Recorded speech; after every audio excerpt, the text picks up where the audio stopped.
Quelles sont les caractéristiques de la musique du Moyen Âge et comment cette musique va évoluer jusqu'à la Renaissance? Le Moyen Âge, c'est une longue période de l'histoire puisqu'elle s'étend environ du 5e au 14e siècle. Donc pendant cette longue période, la musique va bien sûr se transformer. Au début du Moyen Âge, on joue et ou on chante en monodie, c'est-à-dire qu'une ou plusieurs personnes vont chanter ou jouer la même chose, la même mélodie. Le chant grégorien est chanté en monodie. C'est un chant religieux qui a été inventé par le pape Grégoire pour mettre en valeur les textes sacrés. En effet, la mélodie va donner l'impression que le texte s'élève davantage vers Dieu.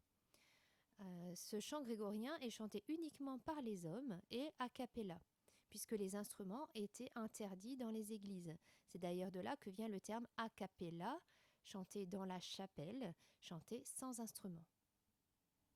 Au fil des siècles, la musique va évoluer et petit à petit, on va rajouter des voix de femmes et des instruments à la musique religieuse. Mais à ce moment-là, ça ne sera plus du chant grégorien. Le Moyen Âge, c'est aussi les débuts de l'écriture musicale. Avant le Moyen Âge, on n'écrit pas la musique.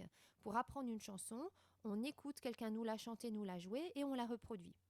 À partir du Moyen Âge, on va écrire la musique. Il va donc falloir inventer des noms aux notes. Avant, on n'avait pas besoin de noms puisqu'on ne les nommait pas. Donc les moines qui vont inventer le nom des notes vont tout simplement les tirer d'un texte latin. On les voit ici. Le ut, c'est l'ancien nom de la note do.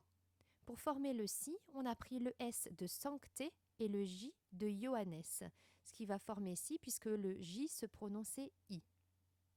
Cette écriture musicale, c'est une révolution parce qu'on va pouvoir de nos jours avoir une trace précise de ce qu'était la musique au Moyen Âge.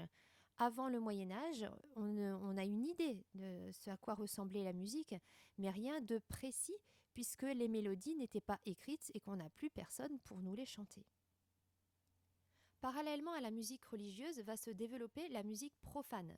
Ce terme désigne donc toute la musique qui n'est pas religieuse. Cette musique profane, elle va être composée, chantée, jouée, interprétée par des poètes musiciens.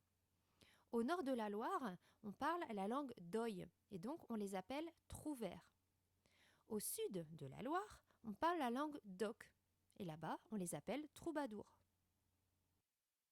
On l'a dit tout à l'heure, pendant le Moyen-Âge, la musique va se transformer.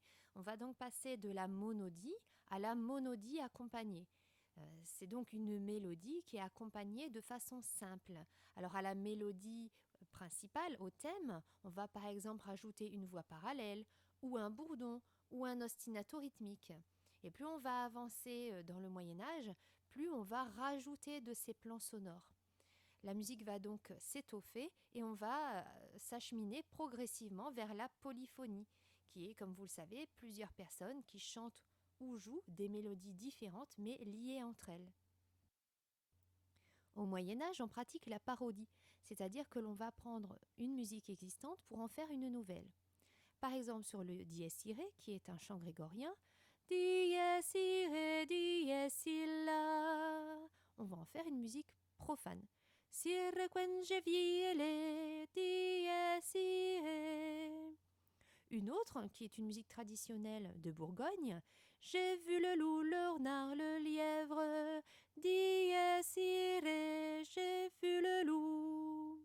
On trouve aussi une version bretonne de cette chanson J'ai vu le loup, le renard, le lièvre, qui s'appelle La jument de Michao. Donc en passant de la Bourgogne à la Bretagne, la mélodie s'est tellement transformée qu'on n'entend pratiquement plus la mélodie du dies irae et les paroles se sont également transformées. On ne trouve plus un lièvre, mais une belette. J'entends le loup, le renard et la belette, j'entends le loup et le renard chanter.